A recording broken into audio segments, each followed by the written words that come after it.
That was a bit surprising. This is Chris with the Joshi Wrestling Recap for TJPW January 15th, 2022, available on Wrestle Universe.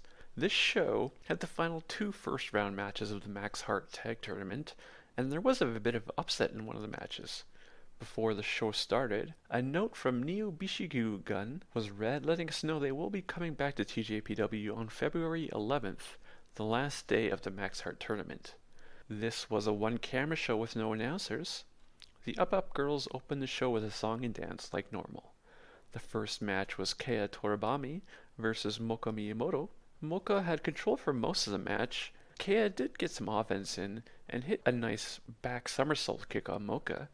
Kea is also less frantic in the ring since she came back, which is an improvement. Moka hit a neckbreaker on Kaya, then a cobra hold for the submission win. There is something about this match I would like to note. Moka hit multiple body slams throughout the match with his newer, but didn't throw one karate punch. A singles match between Arisu Eno and Naokakudo is next.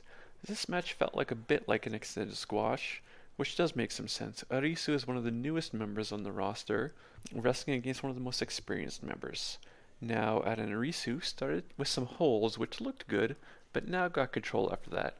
Ariso did put on a nice sequence near the middle of the match, including her modified curb stomp to now on the apron. Kakuta won via pinfall after hitting a backpack stunner on Arisu Endo. The third match on the card was a three-way match, Haruna Neko versus Suzume versus Hikari Noa. This was a fun, harmless match. Multiple times throughout the match, Haruna Neko would try to steal pinfalls and retreat when it was not successful. Suzume also did well this match. She hit a nice head scissors, and her flying crossbody from the top turnbuckle looks good, even when it misses and she hits the mat. Hikari Noe won the match by pinning Haruna Neko with a bridging suplex. A big 4 versus 4 match followed. The team of Yuki Aino, Nodoka Tenma, Miyu Watanabe, and Rika Tatsumi against the team of Pom Harajuku, Mahiro Kiyoru, Miru Yamashita, and Maki Ito. This match was pretty chaotic considering the wrestlers and how many wrestlers were in the match. The chaos started pretty quickly when the teams faced up to each other and started arguing, but Pom and Mahiro were pushed away and ignored. They didn't like that, so started attacking everyone else. Isolated Nodoka after the bell rang and apologized while kneeling on a pro Nodoka for their bad behavior. Everyone throughout the match was able to shine for spots, but with so many wrestlers, nobody was really in the match for that long. Rika did seem to target Pom throughout, which figured into the finish. At one point, Rika rammed Pom's leg into the ring post and kicked it, which looked pretty vicious.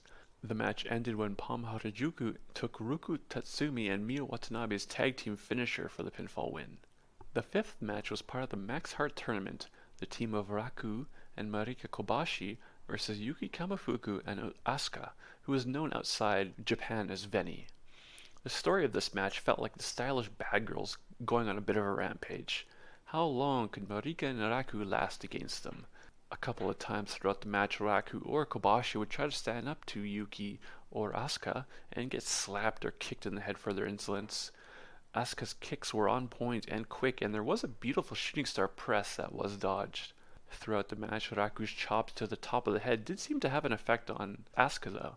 Maraki Kobashi got some roll-up near falls at the end, but couldn't withstand Asuka's offense.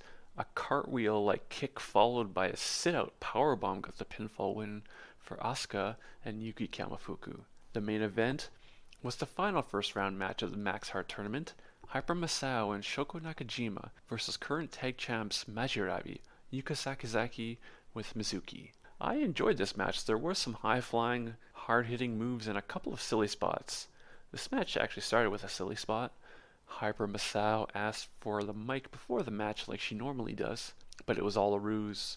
While the ref's back was turned, Shoko and Masao used cold spray on the faces of Majirabi. A few other spots of note were when Mizuki got onto Yuka's shoulders and was spun around like a propeller to hit the other team.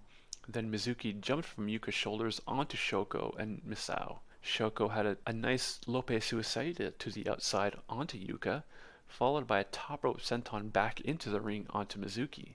Near the end of the match, it looked like Mizuki and Yuka had control and were focusing on Shoko, but Shoko Nakajima is a vet and won the match with a desperation bridging suplex on Mizuki. The ending was kind of out of nowhere and surprising. the current tag champs pinned in the tag tournament. But thinking about it more, I see it makes sense to give Shoko some wins in the run-up to her title shot against Miyu Yamashita in March, especially a pin against the last wrestler to get a title shot. This was a good show, and I would check out the main event if you can. The next TJPW show will be on the 20th, and will show the full quarterfinals, so it should be a big show. This has been the Joshi Wrestling Recap for TJPW January 15th, 2022. Thanks for listening.